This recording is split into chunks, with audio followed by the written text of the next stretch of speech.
નમસ્તે મિત્રો, રાધે રાધે, જય શ્રી કૃષ્ણ મિત્રો. આ વાર્તા એક એવા વ્યક્તિની છે જેને આ જિંદગીએ અંધાર્યું પગલું ભરવા માટે મજબૂર કરી દીધો હતો. આ વાર્તા તમને રડવા મજબૂર કરી દેશે, તો થોડો સમય કાઢીને વાર્તાને અંત સુધી જરૂરથી સાંભળજો.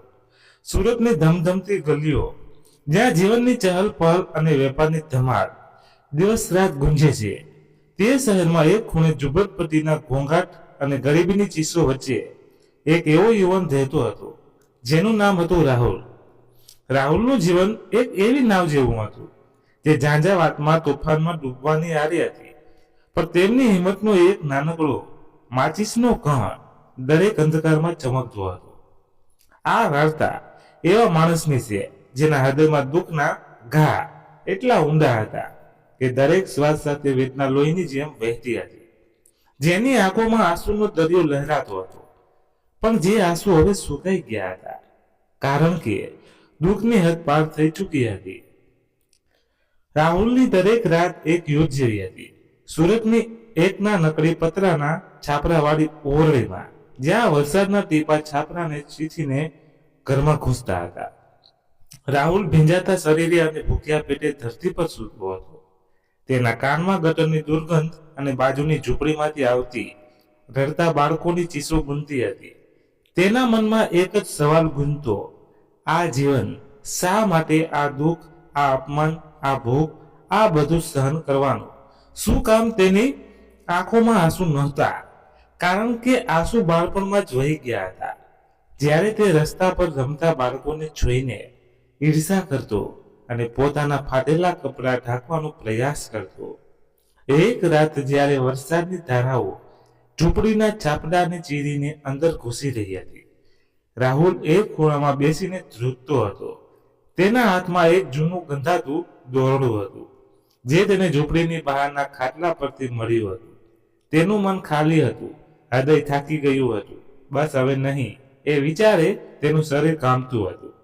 તેની આંખો સામે તેનું બાળ પણ ઝડપી રહ્યું હતું, જ્યારે તેના પિતાએ અકસ્માતે તેને છીનવી લીધા, જ્યારે તેની માતાએ રાતોમાં રાતો ભૂખ્યા પેટે કાઢી, જ્યારે તે શાળામાં અપમાનનો સામનો કરતો હતો, અને જ્યારે તેની માતાનું શરીર બીમારીની ઝપટમાં આવીને ધીમે ધીમે ખતમ થઈ ગયું હતું. રાહુલે દોરડું હાથમાં ચુસ્ત રીતે પકડ્યું અને તેની આંખો ઝૂંપડીના લાકડાના થાંભલા પર ઉડી. તેનું મન બોલી ઉઠ્યું, આ દુઃખનો અંત હોવો જોઈએ. પણ તે જ ક્ષણે ઝૂંપડીના એક ખૂણામાં બારીમાં રાખેલી એક નાનકડી ફોટો ફ્રેમ પર તેની નજર પડી. તે પ્રેમમાં તેની માતા સુષ્મા બહેનનો ચહેરો હતો. એ ચહેરો જેની દરેક રેખામાં દુઃખની ગાથા છુપાયેલી હતી, પણ જેની આંખોમાં રાહુલ માટે અપાર પ્રેમ અને આશા ઝળકતી હતી. બેટા, તું એક દિવસ મોટો માણસ બનીશ. તેના શબ્દો રાહુલના કાનમાં ગુંજી ઉઠ્યા. રાહુલના હાથમાંથી દોરડું છૂટી પડ્યું. તે ધ્રુસકે હાથે ફોટો પ્રેમને પકડીને રડવા લાગ્યો. તેના આંસુ વરસાદના ટીપા સાથે પડી ગયા અને તેનું હૃદય એક નવી હિંમતથી ધબકવા લાગ્યું.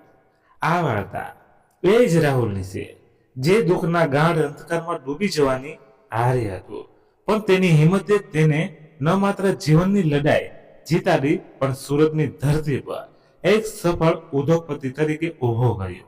આ વાર્તા એવી છે જે દરેક નિષ્ફળતા, દરેક દુઃખ અને દરેક આંસુ પાછળ છુપાયેલી આશાની શક્તિ ઉજાગર કરે છે. આ વાર્તા તમને અંત સુધી સાંભળવા માટે મજબૂર કરી દેશે, કારણ કે રાહુલનું જીવન એક એવી ગાથા છે જે તમારા હૃદયને સ્પર્શી જશે અને આંખોમાં આંસુ આવી જશે. સુરત શહેર છે જગમગતા હીરા અને રંગબેરંગી કપડા વેપાર માટે જાણીતું છે. તેની ચમકની પાછળ એક એવું જગત પણ છુપાયેલું છે જ્યાં ગરીબીની ચીસો અને દુઃખની ગાથાઓ દરેક ખૂણે ગુંજે છે. આ જ શહેરની એક નાનકડી ઝૂંપડીમાં, જ્યાં ગટરની દુર્ગંધ હવામાં ભળી જતી હતી અને પતરાના છાપડાઓ નીચે જીવનની લડાઈ ચાલતી હતી, રાહુલનો જન્મ થયો.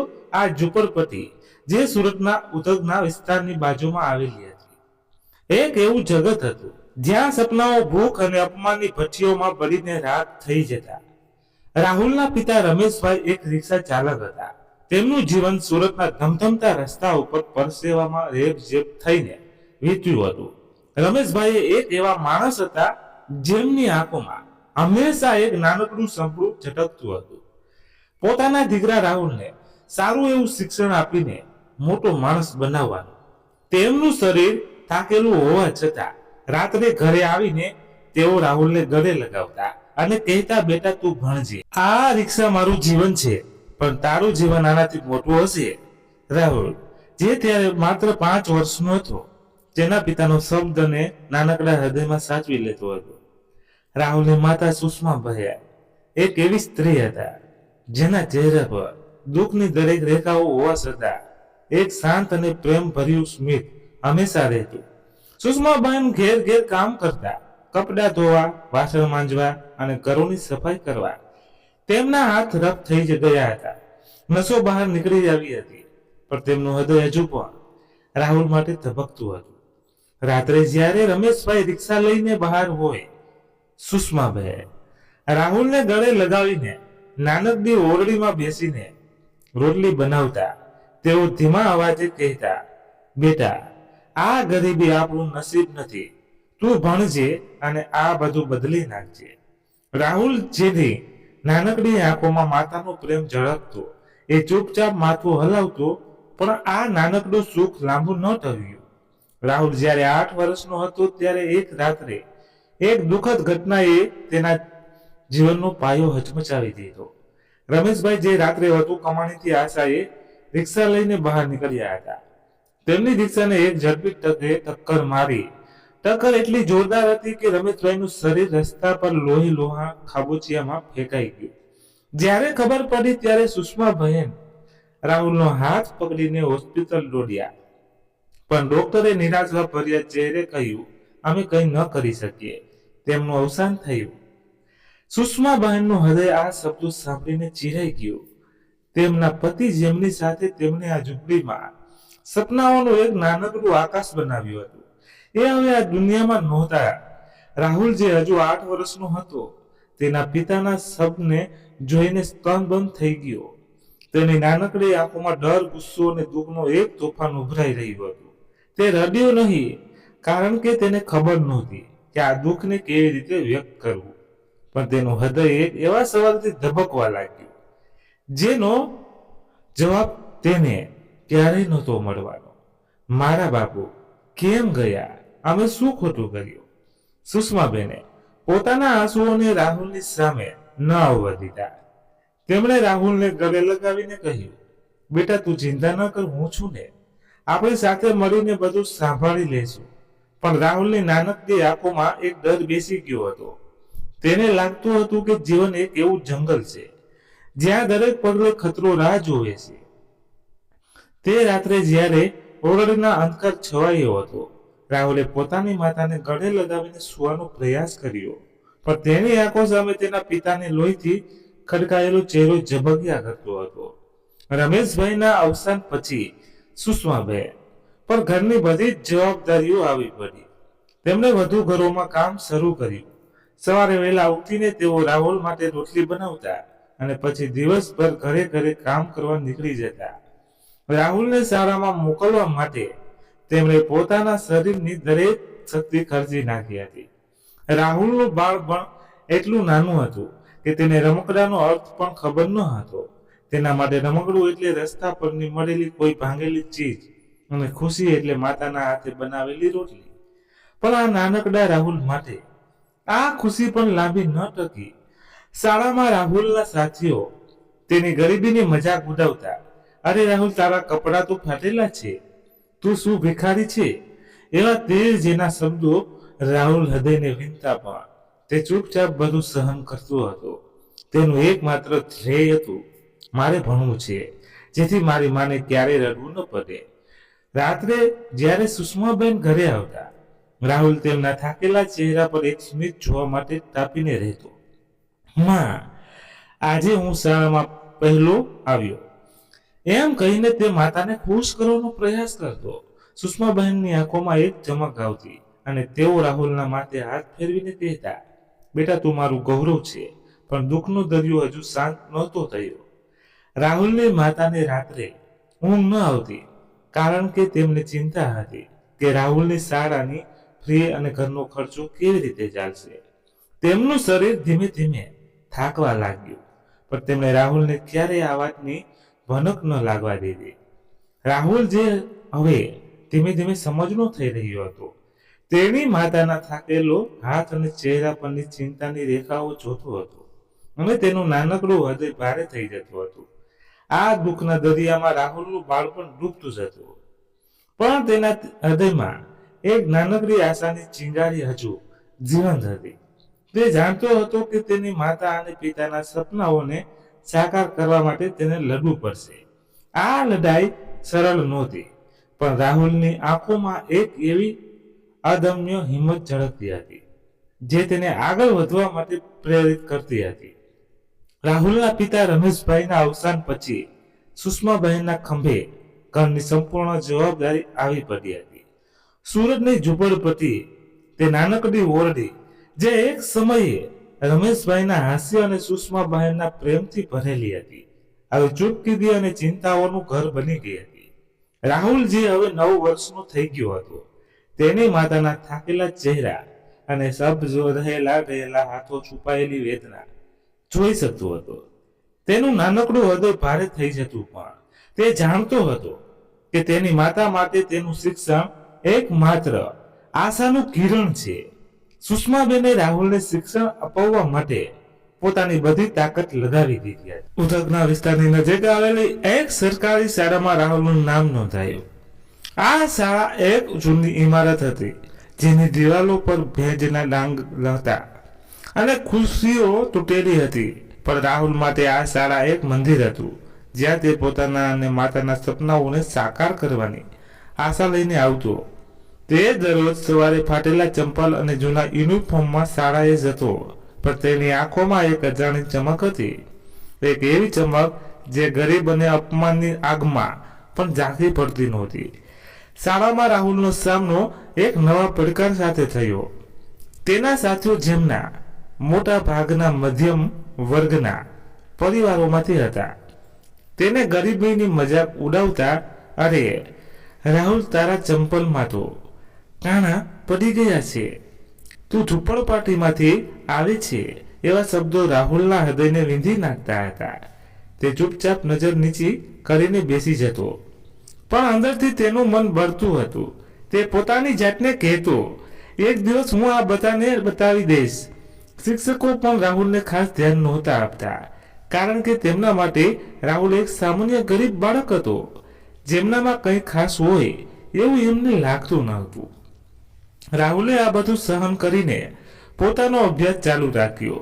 રાત્રે જ્યારે સુષ્માબેનને ઘરે ઘરે કામ કરીને થાકીને આવતા, રાહુલ ઓરડીના એક ખૂણામાં નાની એવી લાઇટના અંજવાળામાં પુસ્તકો ખોલીને બેસતો.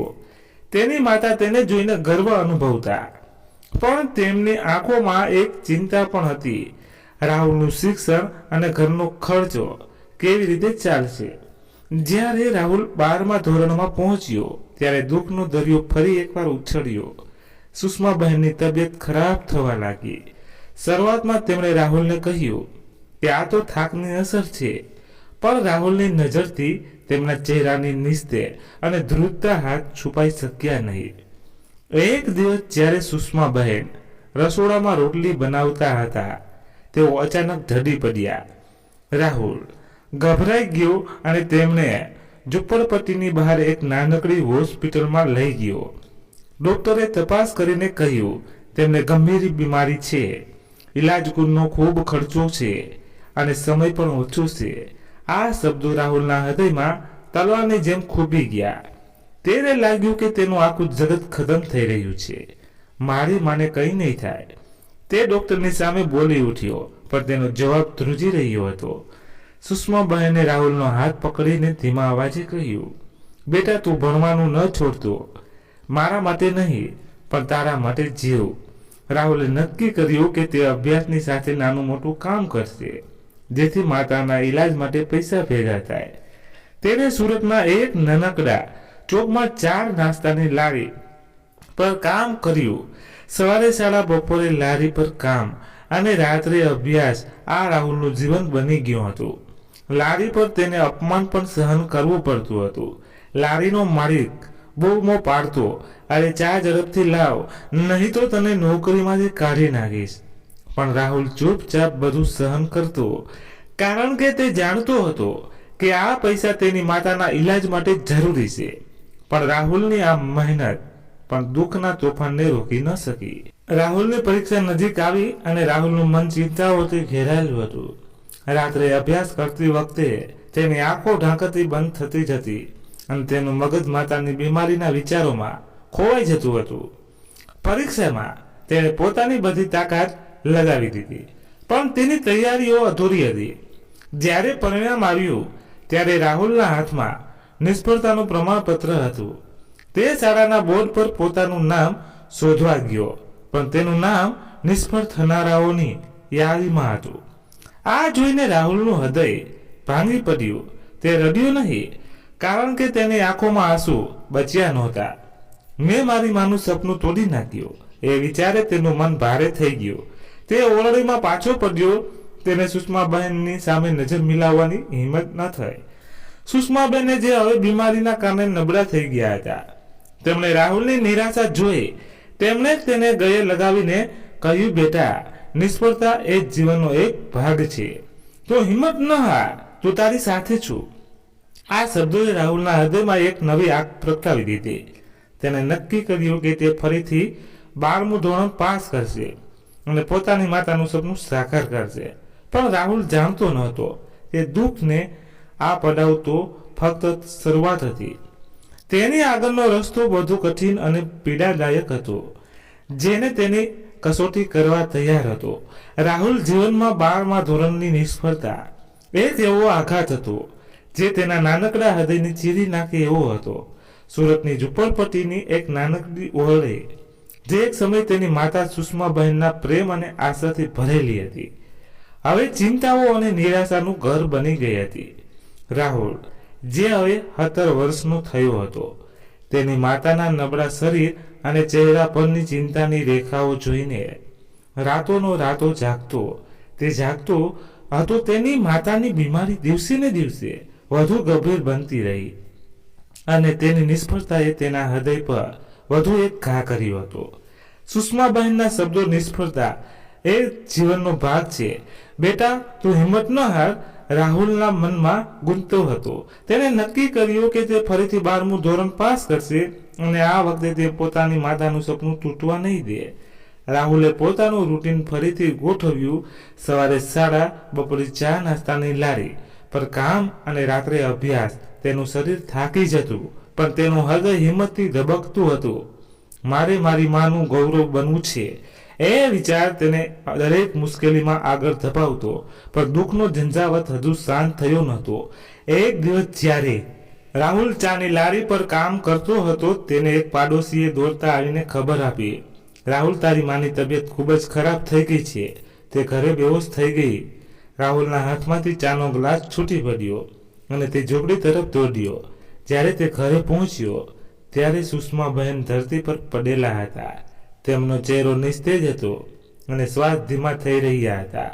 રાહુલે ગભરાઈને પાડોશીઓની મદદથી તેમને નજીકની હોસ્પિટલમાં લઈ ગયો. હોસ્પિટલના ઠંડા અને નીરસ વોર્ડમાં ડોક્ટરે રાહુલને એક વજનદાર સત્ય કહ્યું, તારી માતાની ગંભીર બીમારી છે, અમે ઈલાજ કરી શકીએ, પણ હવે બહુ મોડું થઈ ગયું છે. તેમના શરીરે હવે જવાબ આપવાનું બંધ કરી દીધું છે. રાહુલનું મન આ શબ્દો સાંભળીને સ્તંભ થઈ ગયું. તેને લાગ્યું કે તેની આખી દુનિયા ખતમ થઈ રહી છે. ના, મારી માને કંઈ નહીં થાય, તમે ઈલાજ કરો, હું પૈસા લઈ આવીશ. તે ડોક્ટરની સામે બૂમો પાડી ઉઠ્યો, પણ તેનો અવાજ નિરાશાથી ધ્રુજી રહ્યો હતો. રાહુલ હોસ્પિટલના બેડ પાસે બેસીને સુષ્માબહેનનો હાથ પકડી રહ્યો. તેની આંખો બંધ હતી, પણ તેના ચહેરા પર હજુ પણ એક શાંતિ હતી. રાહુલે તેમના હાથને ચૂમીને ધીમેથી કહ્યું, માં, તું ચિંતા ન કર, હું ફરીથી 12મું પાસ કરીશ. હું તને બધું આપીશ, ઘર, સુખ, બધું. સુષ્માબેને ધીમે ધીમે આંખો ખોલી અને રાહુલના ચહેરા પર એક નબળું સ્મિત આપ્યું. તેણે ધીમા અવાજે કહ્યું, બેટા, મારા માટે નહીં, પણ તારા માટે જીવ. તું એક દિવસ મોટો માણસ બનીશ, મને વિશ્વાસ છે. એ રાત્રે સુષ્માબહેન આ દુનિયા છોડીને ચાલ્યા ગયા. રાહુલ હોસ્પિટલના બેડ પાસે બેસીને સ્તંભ થઈ ગયો. તેની આંખોમાં આંસુ ન હતા, કારણ કે દુઃખની આ હદ તેની સમજની બહાર હતી. તેનું હૃદય ખાલી થઈ ગયું હતું અને તેની દુનિયા અંધકારમાં ડૂબી ગઈ હતી. તેનું મન બોલી ઉઠ્યું, માં તું મને એકલો છોડી કેમ ચાલી ગઈ? પણ હવે તેના સવાલનો કોઈ જવાબ નહોતો. સુષ્માબહેનના અંતિમ સંસ્કાર માટે રાહુલે પોતાની બચત અને પડોશીઓની મદદથી ગોઠવણ કરી. ઝૂંપડપટ્ટીના લોકોને જેમણે સુષ્માબહેનની દયા અને મહેનત જોઈ હતી, તેમણે રાહુલની સાથે શોક વ્યક્ત કર્યો. પણ રાહુલનું મન હવે ખાલી હતું. તે ઓરડીમાં એકલો બેસીને રાતો કાઢતો હતો અને તેની આંખો સામે તેની માતાનો હસતો ચહેરો ઝબકતો હતો. એક રાત્રે જ્યારે સુરતના આકાશમાં કાળ વાદળો છવાયેલા હતા અને વરસાદની ધારાઓ ઝૂંપડીના પતરાઓના છપડાને ચૂથી રહી હતી, રાહુલનું મન ભાંગી પડ્યું. તેને લાગ્યું કે જીવનનો કોઈ અર્થ નથી. મારા બાપુ ગયા, મારી માં ગઈ અને હું નિષ્ફળ થયો. હવે શું બચ્યું છે? તેના વિચારો તેને એક ગાઢ અંધકારમાં ખેંચી રહ્યા હતા. તેને ઝૂંપડીના ખૂણામાં પડેલું એક જૂનું દોરડું જોયું અને તેના મનમાં એક ભયંકર વિચાર આવ્યો. બસ, હવે આગળ નહીં. આ દુઃખનો અંત કરવો જોઈએ. રાહુલ તુષ્ટ હાથે દોરડું લીધું અને ઝૂંપડીના લાકડાના થાંભલા તરફ જોયું. તેનું શરીર ઠંડુ પડી રહ્યું હતું અને તેનું હૃદય નિરાશાથી ભરાઈ ગયું હતું. પણ તે જ ક્ષણે તેની નજર ઓરડીના એક ખૂણામાં રાખેલી નાનકડી ફોટો ફ્રેમ પર પડી. તે ફ્રેમમાં સુષ્માબહેનનો ચહેરો હસતો હતો અને તેની આંખોમાં રાહુલ માટે અપાર પ્રેમ અને આશા ઝળકતી હતી. તું એક દિવસ મોટો માણસ બનીશ. તેના શબ્દો રાહુલના કાનમાં ગુંજી ઉઠ્યા. રાહુલના હાથમાંથી દોરડું છૂટી ગયું. તે ધ્રુજતા હાથે ફોટો ફ્રેમને પકડીને રડવા લાગ્યો. તે બોલી ઉઠ્યો, માં, હું હાર નહીં માનું. હું તારું સપનું પૂરું કરીશ. તેના આંસુ વરસાદના ટીપા સાથે ભળી ગયા અને તેના હૃદયમાં એક નવી હિંમતે જન્મ લીધો. રાહુલે નક્કી કર્યું કે તે જીવશે, લડશે અને તેની માતાના સપનાઓને સાકાર કરશે. આ ઝંઝવાતની વચ્ચે રાહુલનું જીવન એક નવા વળાંક તરફ પડ્યું. તેની આગળનો રસ્તો હજુ પણ કાંટાઓથી ભરેલો હતો, પણ તેના હૃદયમાં હવે એક અગ્નિ પ્રગટી હતી, જે તેને અંધકારમાંથી પૂજા તરફ લઈ જવા માટે તૈયાર હતી. સુષ્માબહેનના અવસાનને રાહુલના જીવનમાં એક એવો અંધકાર લાવ્યો હતો, જેમાંથી બહાર નીકળવાનો રસ્તો શોધવો તેના માટે અશક્ય લાગતો હતો. સુરતની ઝૂંપડીની એક નાનકડી ઓરડી, જે એક સમયે તેની માતાના પ્રેમ અને હૂંફથી ભરેલી હતી, હવે એક ખાલી અને ઠંડુ માળખું બની ગઈ હતી. રાહુલ, જે હવે 27 વર્ષનો હતો, એકલો પડી ગયો હતો. તેના માતા પિતાની યાદો, તેમના સપના અને તેમની નિષ્ફળતાનો બોધ તેના ખંભે હતો. પણ તેની માતાના છેલ્લા શબ્દો, તું એક દિવસ મોટો માણસ બનશે, તેના હૃદયમાં એક નાનકડી ચિંગારીની જેમ ઉકળતા હતા. રાહુલે નક્કી કર્યું કે તે હાર નહીં માને. તેની માતાના સપનાઓને સાકાર કરવા માટે તેને જીવવું જોઈએ, લડવું જોઈએ. પહેલું પગલું હતું શિક્ષણ. રાહુલે ફરીથી 12મા ધોરણની પરીક્ષાની તૈયારીઓ શરૂ કરી. દિવસે તે ચા નાસ્તાની લારી પર કામ કરતો, જ્યાં તે અપમાન અને ગુસ્સા ભર્યા શબ્દો તેના નિત્યક્રમ હતા. ઝડપથી કામ કર, નહીં તો બીજો છોકરો રાખી લઈશ, લારીનો માલિક બૂમો પાડતો. રાહુલ ચૂપચાપ બધું સહન કરતો, કારણ કે તે જાણતો હતો કે આ પૈસા તેની શાળાની ફી અને ઘરનો ખર્ચો માટે જરૂરી છે. રાત્રે જ્યારે ઝૂંપડીમાં અંધકાર છવાતો, ત્યારે રાહુલ એક ચૂનવાણી લાઇટના ઝાંખા પ્રકાશમાં પુસ્તકો ખોલીને બેસતો. તેનું શરીર થાકેલું તો હતું, આંખો બળતી હતી, પણ તેનું મન હિંમતથી ભરેલું હતું. મારે મારી માનું ગૌરવ બનવું છે, એ વિચાર તેને દરેક રાત્રે આગળ ધપાવતો. રાહુલે પોતાની નિષ્ફળતામાંથી શીખ લીધી. આ વખતે તેને અભ્યાસ માટે એક નવું રૂટીન બનાવ્યું હતું, જેમાં તે દરેક વિષયને બરાબર સમજીને આગળ વધતો. 1 વર્ષની અથાગ મહેનત પછી રાહુલે ફરીથી 12મા ધોરણની પરીક્ષા આપી. આ વખતે જ્યારે પરિણામ આવ્યું, ત્યારે રાહુલનું નામ પાસ થનારાઓની યાદીમાં હતું. તે શાળાના બોર્ડ સામે ઊભો રહી ગયો અને તેની આંખોમાં આંસુ ઝળકી ઉઠ્યા. તે ધીમેથી બોલ્યો, માં, મેં કરી દેખાડ્યું. અને તેની નજર આકાશ તરફ ઉડી, જાણે તેની માતા તેને જોઈ રહી હોય. આ સફળતામાં નાની હતી, પણ રાહુલ માટે તે એક નવો રસ્તો હતી, એક એવો રસ્તો જે તેને તેના સપનાઓ તરફ લઈ જવાનો હતો. 12મું ધોરણ પાસ કર્યા પછી રાહુલે કોલેજમાં પ્રવેશ લીધો, પણ ગરીબીનો હાથ હજુ તેને ગરદન પરથી હટ્યો ન હતો. કોલેજની ફી, પુસ્તકો અને રોજિંદા ખર્ચાઓ તેને ફરીથી એકવાર ચિંતામાં નાખ્યો. રાહુલે નક્કી કર્યું કે તે અભ્યાસની સાથે એક નાનો વ્યવસાય શરૂ કરશે, જેથી તે પોતાના ખર્ચાઓ સંભાળી શકે. સુરત, જે કાપડના વેપારનું હબ હતું, તેના બજારોમાં રાહુલે નાની તકો શોધવાનું શરૂ કર્યું. એક દિવસ ઉધનના નજીક આવેલા કાપડ બજારમાં રાહુલે એક નાનકડી દુકાનમાં કામ વળવાની વાત સાંભળી. દુકાનનો માલિક શાંતિભાઈ એક દયાળુ પણ કડક સ્વભાવનો વેપારી હતો. રાહુલે તેમની સાથે હાથ જોડીને કામ માંગ્યું. રાહુલે નમ્રતાથી કહ્યું, સાહેબ, હું મહેનત કરીશ અને એક તક આપો. શાંતિભાઈએ રાહુલની આંખોમાં ઝળકતી લગન જોઈ અને તેને દુકાનમાં નાનું મોટું કામ આપ્યું. દુકાનમાં રાહુલે કપડાના ગઠ્ઠા ઉપાડવાની લઈને ગ્રાહકોને બતાવવા સુધીનું કામ શરૂ કર્યું. તે દિવસે દુકાન અને રાત્રે અભ્યાસનું રૂટીન ફરી શરૂ કર્યું. શાંતિભાઈ, જે શરૂઆતમાં રાહુલ પર કડક નજર રાખતા હતા, તેઓ ધીમે ધીમે તેની મહેનત અને પ્રભાવિત થયા. એક દિવસ શાંતિભાઈએ પૂછ્યું, છોકરા, તું કામ તો સારું કરે છે, પણ આટલું બધું કેવી રીતે સંભાળે છે? રાહુલે નમ્રતાથી જવાબ આપ્યો, સાહેબ, મારી માનું સપનું મારે પૂરું કરવું છે, એ માટે હું થાક નથી જોતો. રાહુલે દુકાનમાં કામ કરતા કરતા કપડાના વેપારીની બારીકીઓને શીખવાનું શરૂ કર્યું. તે ગ્રાહકોની પસંદગી, બજારના ભાવ અને કાપડની ગુણવત્તા વિશે જાણવા લાગ્યો. તેના મનમાં એક વિચાર આવ્યો, જો તે પોતાનો નાનો વ્યવસાય શરૂ કરે તો તે પોતાના ખર્ચાઓ સંભાળી શકશે અને શિક્ષણ પણ ચાલુ રાખી શકશે. રાહુલે દુકાનમાંથી મળતી નાની બચત એકઠી કરવાનું શરૂ કર્યું. 1 વર્ષની મહેનત પછી રાહુલે પોતાની બચતથી એક નાનો વ્યવસાય શરૂ કરવાનું નક્કી કર્યું.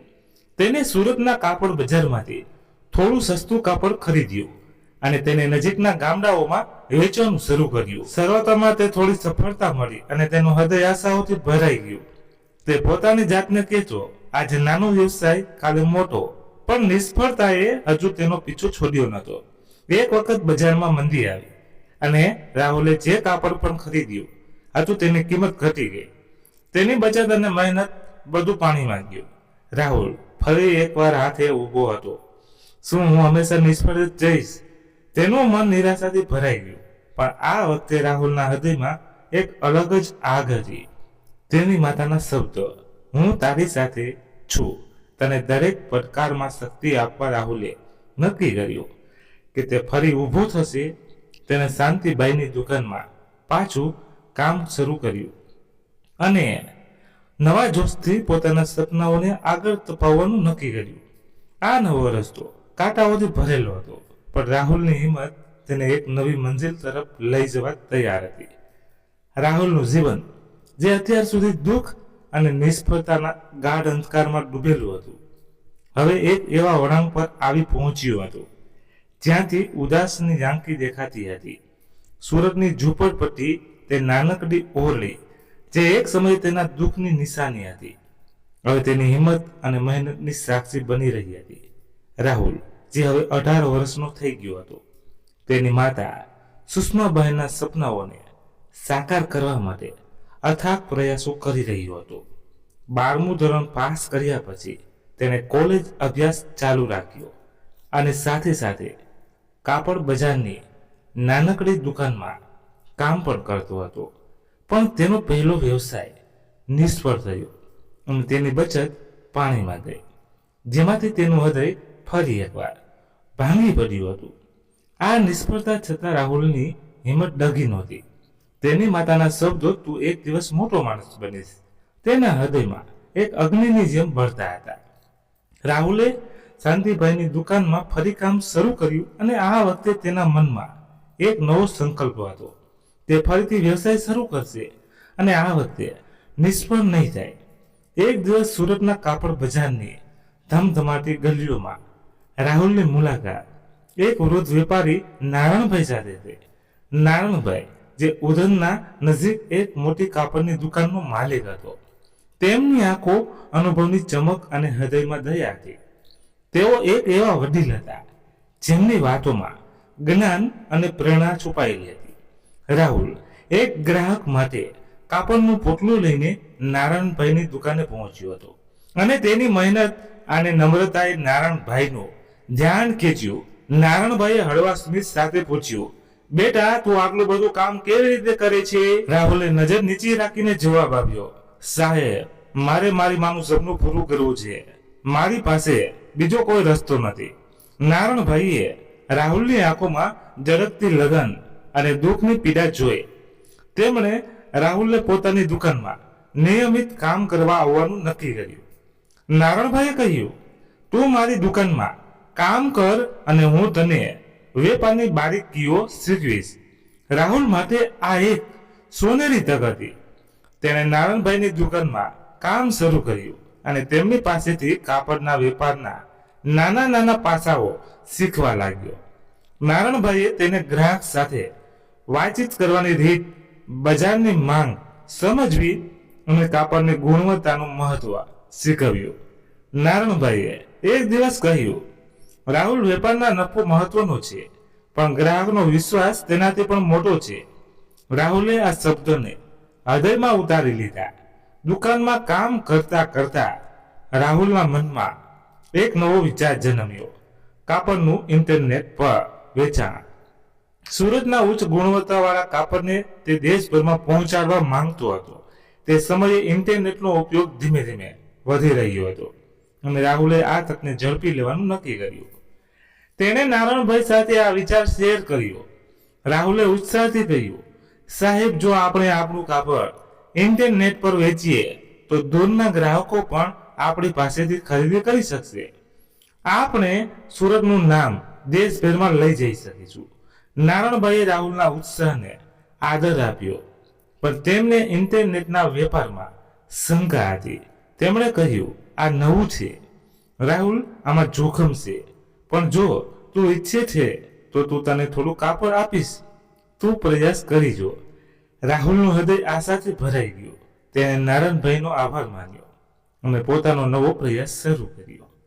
રાહુલે પોતાની બચતમાંથી એક જૂનું કમ્પ્યુટર ખરીદ્યું અને નજીકના ઇન્ટરનેટ કાફેમાં જઈને એક ઓનલાઈન ખાતું બનાવ્યું. તેણે નારાયણભાઈની દુકાનમાંથી મળેલા કાપડની તસવીરો લીધી અને તેને ઓનલાઈન મૂકી. શરૂઆતમાં ઓર્ડર બહુ ઓછા આવ્યા. ગ્રાહકો સાથે વાતચીત કરવામાં મુશ્કેલીઓ આવતી અને પરિવહનના ખર્ચાઓએ તેના નફાને ઘટાડી દીધો. પણ રાહુલે હિંમત ન હારી. તે દિવસે નારાયણભાઈની દુકાનમાં કામ કરતો, રાત્રે ઓનલાઈન ઓર્ડરનું સંચાલન કરતો અને વચ્ચે વચ્ચે કોલેજનો અભ્યાસ પણ ચાલુ રાખતો. નારાયણભાઈ રાહુલની મહેનત જોઈને આશ્ચર્યચકિત થતા.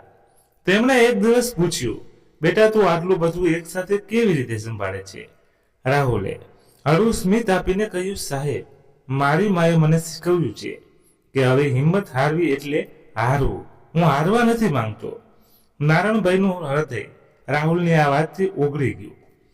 તેમણે નક્કી કર્યું કે તેઓ રાહુલને માત્ર કામ જ નહીં પણ એક માર્ગદર્શન તરીકે પણ સાથ આપશે. ધીમે ધીમે રાહુલનો ઓનલાઈન વેપાર રંગ લાવવા લાગ્યો. તેના કાપડની ગુણવત્તા અને વ્યાજબી ભાવના કારણે ગ્રાહકોનો વિશ્વાસ જીતવા લાગ્યો. એક દિવસ દિલ્હીના એક મોટા વેપારીએ રાહુલના ખાતા પરથી મોટો ઓર્ડર આપ્યો. આ ઓર્ડર રાહુલ માટે એક મોટી સફળતા હતી. તેણે નારાયણભાઈની મદદથી ઓર્ડર પૂરો કર્યો અને તેના નફામાંથી પોતાની બચત કરી. આ તો બસ શરૂઆત છે, રાહુલે પોતાની જાતને કહ્યું. પણ આ નવા રસ્તા પર પણ મુશ્કેલીઓ ઓછી નહોતી. પરિવહનની સમસ્યાઓ, ગ્રાહકોની ફરિયાદો અને મોટા વેપારીઓ સાથેની સ્પર્ધાએ રાહુલને ઘણી વખત હતાશ કર્યો. એક વખત એક ગ્રાહકે ખોટા કાપડની ફરિયાદ કરી અને રાહુલે પોતાના ખિસ્સામાંથી પૈસા ભરીને નુકસાન કરવું પડ્યું. શું હું ફરી નિષ્ફળ થઈશ? એ વિચારે તેનું મન ભારે થઈ ગયું. પણ નારાયણભાઈએ તેને સમજાવ્યું, રાહુલ, વેપારમાં ઉતાર ચઢાવ આવે પણ જે હિંમત ન હારે તે જ જીતે છે. આ શબ્દોએ રાહુલને નવો જોશ આપ્યો. તેણે પોતાની ભૂલોમાંથી શીખીને આગળ વધવાનું નક્કી કર્યું. તે ગ્રાહકોની ફરિયાદોને ઝડપીથી ઉકેલવા લાગ્યો અને પરિવહન માટે સ્થાનિક કુરિયર સેવાઓ સાથે જોડાણ કર્યું. ધીમે ધીમે તેના ઓનલાઈન ખાતાઓ પર ઓર્ડરની સંખ્યાઓ વધવા લાગી. રાહુલે નારણભાઈની દુકાનમાંથી વધુ કાપડ લેવાનું શરૂ કર્યું અને તેનો નફો પણ વધવા લાગ્યો. આ સફળતાની સાથે રાહુલે કોલેજની પરીક્ષા પણ સારા ગુણોથી પાસ કરી. જ્યારે તે કોલેજના બોર્ડ સામે પોતાનું નામ જોઈને ઊભો હતો ત્યારે તેની આંખોમાં આંસુ આવી ગયા. તે ધીમેથી બોલ્યો, માં, આ તારી જીત છે. તેના હૃદયમાં એક ગર્વ હતો, પણ સાથે એક ખાલીપો પણ હતો. કાશ તેની માતા આ ક્ષણ જોવા માટે હોત. નારણભાઈએ રાહુલની સફળતા જોઈને તેને ગળે લગાવ્યો. તેમણે હસતા હસતા કહ્યું, બેટા, તે મને ખોટો પાડ્યો. હું વિચારતો હતો કે આ ઇન્ટરનેટનો વેપાર નહીં ચાલે, પણ તે બતાવી દીધું. નારણભાઈએ રાહુલને પોતાની દુકાનમાં ભાગીદાર બનાવવાનો પ્રસ્તાવ મૂક્યો. તેમણે કહ્યું, તું મારી સાથે મળીને આ વેપારને આગળ વધાર. આપણે સુરતનું નામ દેશભરમાં લઈ જઈશું. રાહુલ માટે આ એક સપનું હતું. તેના હૃદયમાં એક નવો ઉત્સાહ જન્મ્યો. તેણે નારણભાઈનો પ્રસ્તાવ સ્વીકાર્યો અને બંનેએ મળીને ઓનલાઈન વેપારનો વધુ મજબૂત કરવાનું શરૂ કર્યું. રાહુલે પોતાના ખાતા પરની નવી ડિઝાઇનના કાપડ ઉમેર્યા અને સામાજિક માધ્યમનો ઉપયોગ કરીને પોતાના ગ્રાહકો આધાર વધાર્યો. અને નવી શરૂઆતમાં રાહુલના જીવનમાં ઉદાસનો પ્રથમ કિરમ લઈને આવી. તેની મહેનત, નારણભાઈનો વિશ્વાસ અને તેની માતાના આશીર્વાદ તેને એક નવી દિશા આપી. પણ રાહુલ જાણતો હતો કે આ તો ફક્ત શરૂઆત છે. તેના આગળનો રસ્તો હજુ લાંબો હતો અને તેને હજુ ઘણું સાબિત કરવાનું હતું. રાહુલનું જીવન જે એક સમયે દુઃખ અને નિષ્ફળતાના ગાઢ અંધકારમાં ડૂબેલું હતું, હવે ઉજાસના શિખરો તરફ આગળ વધી રહ્યું હતું. સુરતની ઝૂંપડપટ્ટીની તે નાનકડી ઓરડી જે એક સમયે તેના આંસુઓની સાક્ષી હતી, હવે તેની હિંમત અને મહેનતનું પ્રતીક બની હતી. રાહુલ જે હવે 22 વર્ષનો થયો હતો, તો તેની માતા સુષ્માબાઈના સપનાઓને સાકાર કરવા માટે દિવસ રાત એક કરી રહ્યો હતો.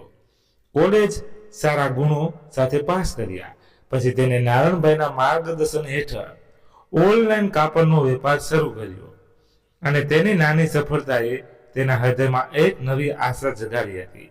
નારણભાઈ સાથેની ભાગીદારીએ રાહુલના વેપારને નવી ઊંચાઈઓ આપી.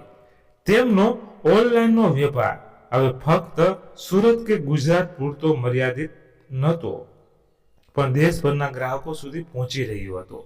રાહુલે પોતાના વેપારને વધુ વિસ્તાર માટે નવી રણનીતિઓ અપનાવી. તેને સુરતના શ્રેષ્ઠ કાપડ ઉત્પાદકો સાથે જોડાણ કર્યું અને ગ્રાહકોની પસંદગી મુજબ વિવિધ ડિઝાઇનના કાપડ ઓનલાઈન મૂકવાનું શરૂ કર્યું. તેની ગુણવત્તા અને વિશ્વસનીયતાએ ગ્રાહકોને વિશ્વાસ જીતી લીધો. એક દિવસ રાહુલને એક મોટા રાષ્ટ્રીય કાપડ બ્રાન્ડ તરફથી ઓર્ડર મળ્યો. આ ઓર્ડર એટલો મોટો હતો કે તેને પૂર્ણ થવાની રાહુલનો વેપાર દેશભરમાં જાણીતો બની શકે. રાહુલે નારણભાઈ સાથે આ ઓર્ડરની ચર્ચા કરી. સાહેબ, આ આપણા માટે મોટી તક છે. જો આપણે આ ઓર્ડર સમય પર પૂરો કરીશું તો આપણું નામ દેશભરમાં ગુંજશે, રાહુલે ઉત્સાહથી કહ્યું. નારણભાઈએ રાહુલની આંખોમાં ઝળકતો જોશ જોયો અને તેને સંપૂર્ણ સમર્થન આપ્યું. તેને કહ્યું, બેટા, હું તારી સાથે છું. આપણે આ મળીને પૂરું કરીશું. રાહુલે રાત દિવસ એક કરીને આ ઓર્ડર પૂરો કરવા માટે મહેનત શરૂ કરી. તેને સ્થાનિક કારીગરો અને ઉત્પાદનો સાથે કર્યું. ઘણું ગુણવત્તાની ખાસ કાળજી રાખી અને પરિવહનની વ્યવસ્થા મજબૂત કરી. આ મહેનતનું ફળ મળ્યું અને ઓર્ડર સમયસર પૂરો થયો. બ્રાન્ડના માલિકોએ રાહુલની ગુણવત્તા અને વિશ્વસનીયતાની પ્રશંસા કરી અને તેમની સાથે લાંબા ગાળાના કરાર કરવાની ઓફર આપી.